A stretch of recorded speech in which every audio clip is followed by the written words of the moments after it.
Hey guys, subscribe for daily content. And if you're shopping for gear, make sure you check out the description for the newest items at some of the very best online retailers. There's also links for some of the items that I personally recommend. Thanks! What's going on YouTube? Metal Complex here, and today I've got another interesting knife review / knife overview to share with you guys. This is the QSP Penguin Mini, or Mini Penguin, however you want to say that. I want to let you guys know right off the bat before we get started, this is a review sample, which is why it says sample right there. I have this pre-recorded and probably timed to release around the time that this actually becomes available. So I'm going to try to have links for you guys right down below. You can check those out if you want to. It does help my channel when you use my links, but that's up to you. Thanks to QSP for sending this to me for review. Thanks to my patrons for supporting me, and please make sure to follow me on Instagram at metal_complex. Pricing on these guys is planned to be somewhere, I don't normally talk about the price right at the beginning, but I'm just going to tell you guys right now. I talked with QSP. They said pricing is planned to be between $46 and $52. Yes, that is more than the original Penguin, but we are looking at 14C28N versus the standard D2 steel that the regular size Penguin comes in.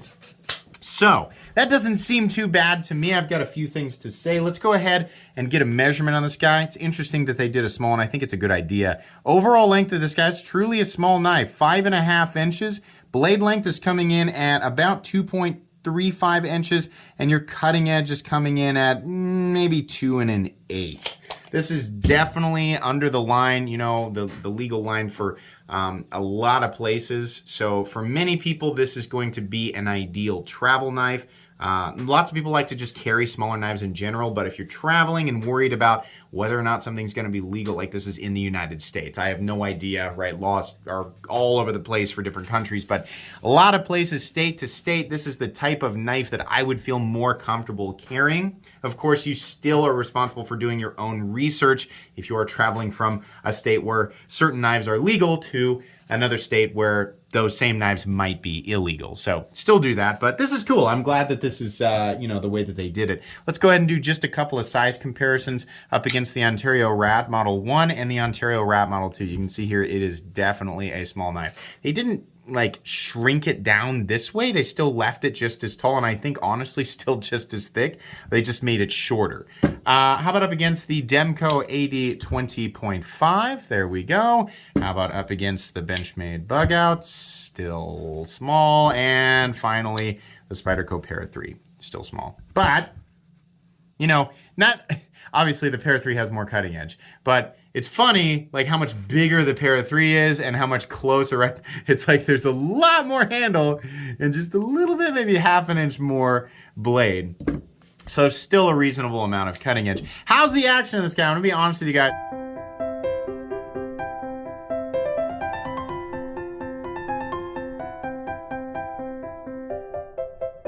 Let's go ahead and do carry profile. Thickness up against the Spyderco Para 3, you can see, I think it's actually the same. I know people are like, why don't you have a Penguin to compare? All of the Penguins that I have received as gifts or as samples from QSP, I have given them away because they literally make perfect gifts for people who are not really super into the enthusiast knife world or just are wanting to carry a good pocket knife and don't have one. So they make great gifts, so I always give them away, right? But yeah, I don't have one to compare to. Up against the Spyderco Para 3, it is just like a microscopic hair thinner. Length and height up against the PM2 and Para 3. Here we go. We can see that was me trying to cover for the fact that I couldn't find the PM2. It is definitely shorter than both, obviously, and nowhere near as tall this way. Even with that, the height of that blade right there doesn't even approach the height of the hump in the PM2 and Para 3. So the main message here is that this should be a very easy item to carry. Weight. What are we looking at for materials? I think you guys saw we have, in this case, micarta, steel liners, and 14C28N. 2.68 ounces, so very, very good ratios, lightweight and compact. Not dimensionally thick or anything like that. This should be an absolute breeze for most people to carry. I couldn't imagine. The vast majority of people are not going to complain about it. Let's go ahead and do a hardware check. I'll get out my tools as per usual. My tools are very, very inexpensive and very recommendable. Can find them in the same section that I talked about earlier with the 10 weight nano oil. The pivot is a T8 and it is captive, which is nice. The rest of these screws are T6 and there's a whole bunch. They put these in. I think a lot of people will just remove these screws that are just filler screws for the pocket clip. I mean, you're going to have holes there, but I find that it looks a little bit weirder with the screws stuck in there. I don't know. That's a preference thing. But yeah, T6 screws, this was very easy to take apart. Just be careful. T6 heads tend to be a little bit more fragile than T8 and up. It's really great that the pocket clip actually sinks into those pockets. That's a nice way to do that. Yeah, that's pretty much it. I don't have a problem with the hardware and the ease of disassembly or anything like that. Let's go ahead and measure blade stock thickness. I cannot remember what the measurements were for the original Penguin. This guy is coming in at 118 thousandths or so. I think that's probably what the original Penguin was. It's about what I expected. Are we done there? I think that's pretty much it. All right, so this is the Penguin, but shrunk down. It is absolutely a 3-finger style knife. The nice thing, though, is that you can easily, a little bit more easily, get your index finger up on sort of the bridge of the nose of the blade to do your draw cuts and things like that. I mean, what I like about the Penguin is mainly the blade. I mean, like, obviously, you know, it's a good quality build and it's great for the money and the materials, et cetera, et cetera. The blade shape is just really, really good for generic sort of like EDC tasks, right? I mean, this is not like an overly specialized tool. It's just kind of a, you know, use it when you need it for simple things kind of tool. And I like that. And I think there's a benefit to a smaller one.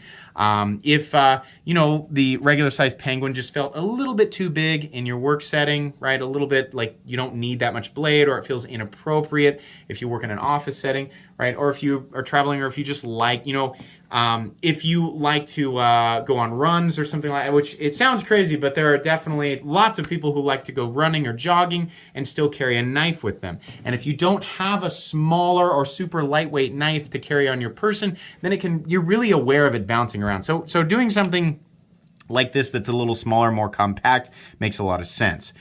For people who do run with their knives, they might appreciate the fact that the pocket clip is still the same size because it really keeps the thing in your pocket.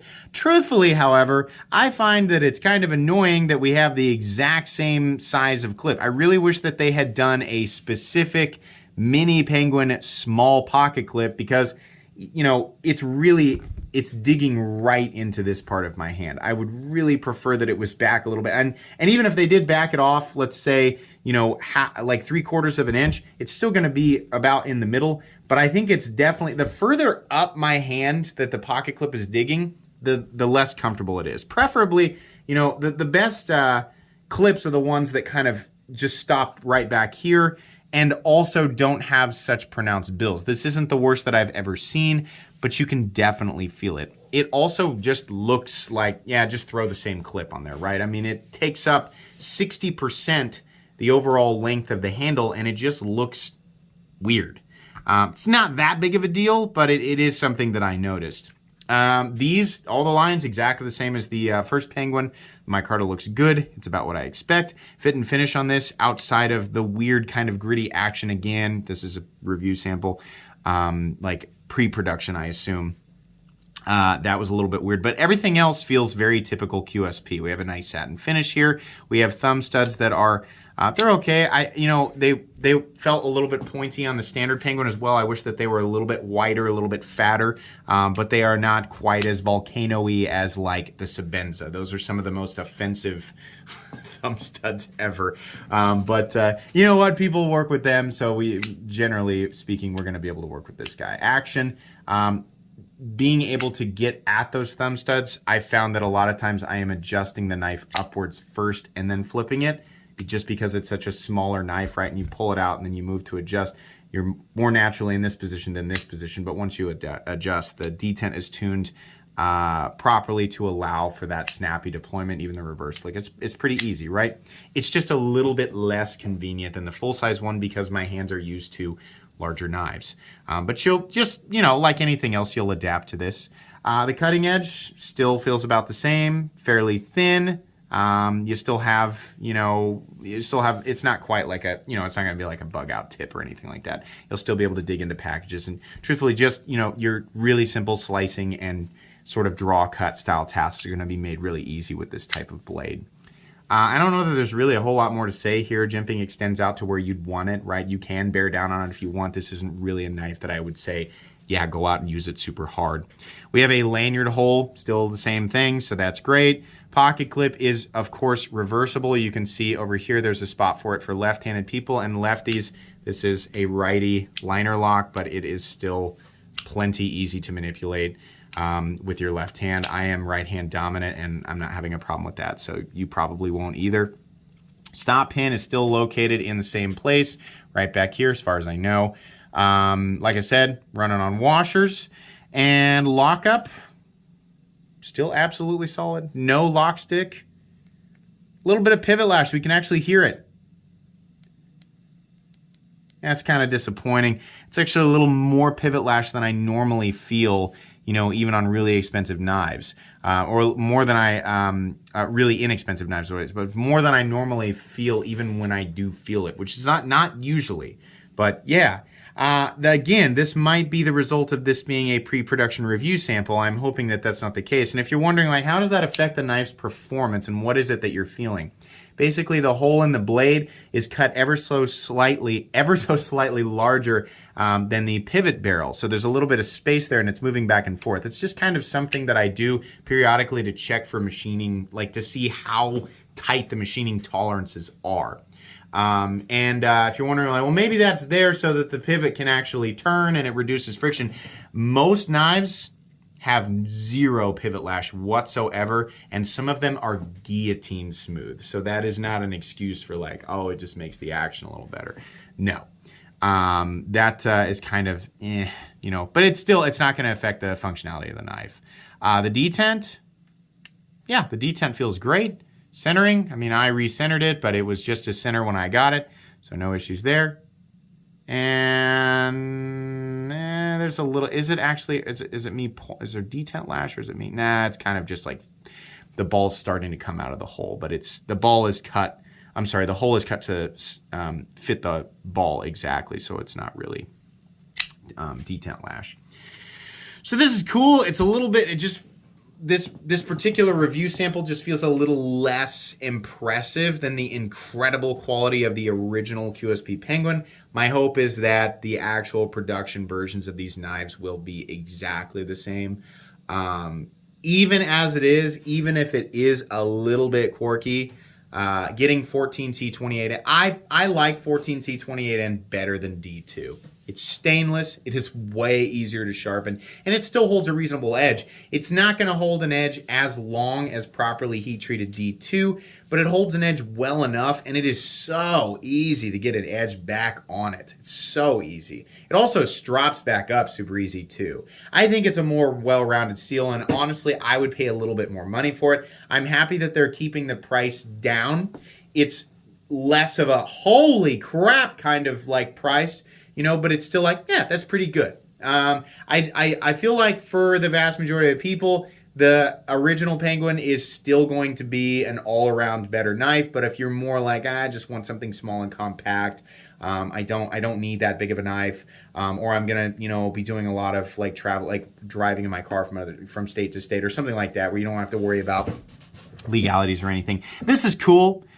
It's not going to be more popular than the QSP. It's not going to be, it's not going to be more popular than the original Penguin.